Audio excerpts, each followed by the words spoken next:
You personally met Putin a long time ago, more than 20 years ago, I guess, from now.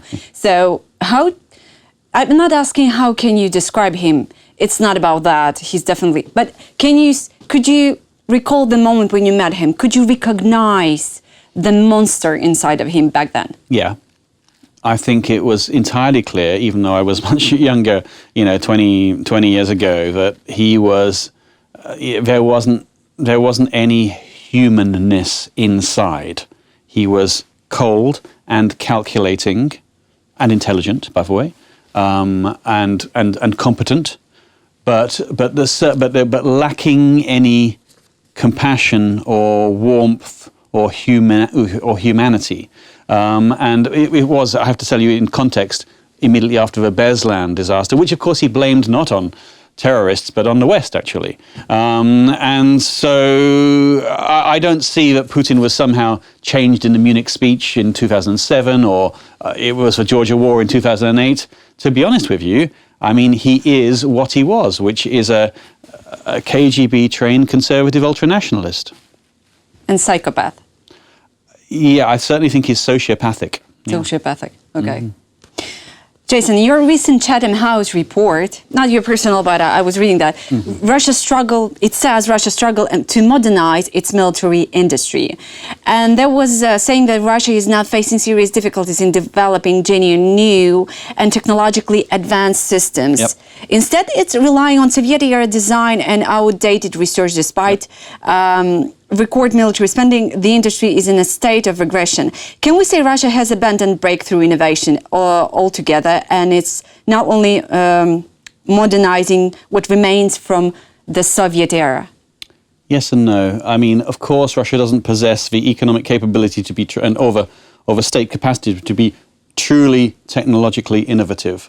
However, it does possess other abilities. First of all, historically, of course, it has been a leading science and technology innovator and inventor, but that's not the real point. I think the truth is that Russia can buy or copy or steal what exists and is being innovated elsewhere.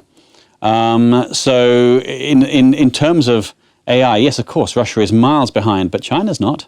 China's only a fraction behind the US as far as AI is concerned. And we don't yet know the extent of what China is willing to give to Russia. I suspect a lot more than we are willing to publicly admit.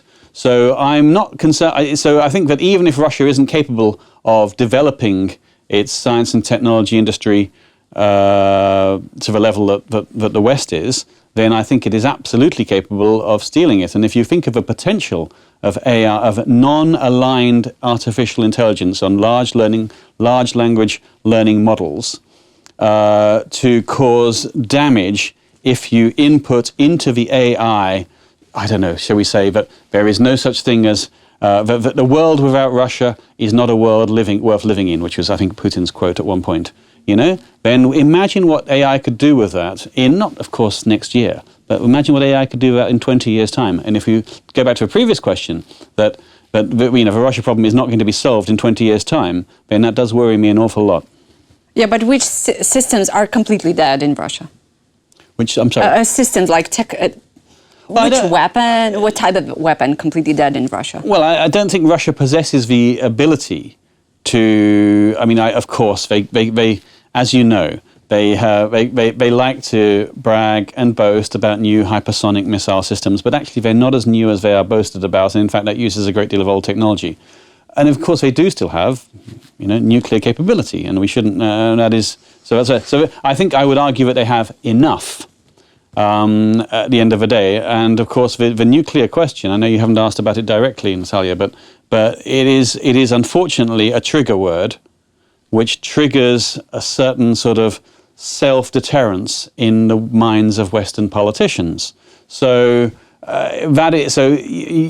Russia doesn't have to be super advanced in mil tech in order to put the fear of God into Western politicians. James, at the same time when the Chatham House report was published, The Sun publishing a video, which was, millions of people watched it, where it calls like a drone death factory, and they are producing something like Iranian Shaheds. They do. They copy Iranian Shaheds. They're copying.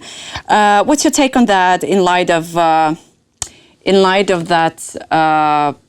I don't know, the future capabilities of Russia attack Ukraine. Well, that's kind of what I'm saying. I think Russia has an ability to copy, to copy paste, but not to rather than to innovate on its own. And but honestly, that is enough. I mean, in the drone war, as you're specifically mentioning it, then it's a question of continual incremental innovation, and you get a step ahead, and then the other person, the adversary, gets a step ahead, and that is the history of the drone part of this war has been to always try to be one step or two steps ahead, but you can never be permanently ahead because somebody will always outmatch you, outthink you in the end for a short while. Yeah, that's a good point. But why Putin is showing this factory, because definitely it was from his permission to show it to the international media right now, what signals that gives to the world? I mean, we can only speculate, right?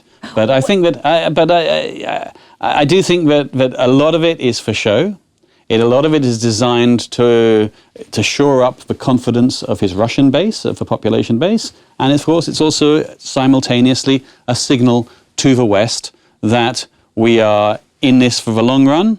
We're not giving up and going away. We've got capabilities, we've got intent. And I think that there is a significant body of opinion in the West, in all countries, I don't just mean the Hungaries and the Slovakias, whereby semi-influential people in serious decision-making positions do begin to wonder if they are going down a road that is ultimately leading to nuclear war, or if Ukraine is just not as important as going to war with Russia. And my main concern is not really Ukraine, in the sense that I think that Ukraine has the internal resilience to cope. Whether the West, with its more flaccid and lazy attitude towards Russia and international security, has the ability to stay the course, I'm not so sure. Yeah, that was my next question, because I hate to ask the question how the West should respond when, as you're saying, Russia is giving you that show, giving that signal, hey guys, we're not going to stop, we're going to continue to terrorize Ukrainians, and as they're saying, they're going to hit Ukraine cities with 2,000 drones by November, which is completely insane and shocking news, by the way. Yeah. I mean, I would argue, there's some specifics, right? I mean, quite clearly we need to create an air bubble with air defense over Kiev, and there are plans to do this, but again, there is still this fear in Western minds that would lead to taking out a Russian jet, which would trigger an escalation of the conflict. Again, we self-deter. But more broadly, that's just an example. Then it seems to me that we don't sufficiently respond to each individual Russian attack. We've become inured to it. We accept the fact that Ukrainian cities are bombed on a daily, nightly basis, and rather than actually responding to it. If you take specific examples like the destruction of the Kharkovka Dam, for example, then that ought to have been an incident which provoked a very clear and stated response.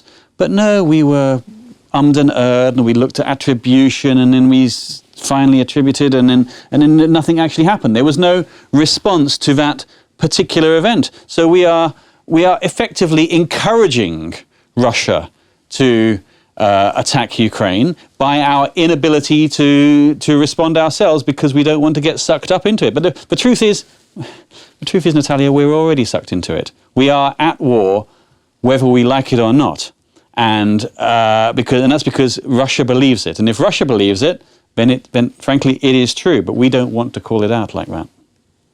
Yeah, at one of the conference, Ukrainian soldiers said that the action of European leaders reminds him somehow when you waken up your kid to school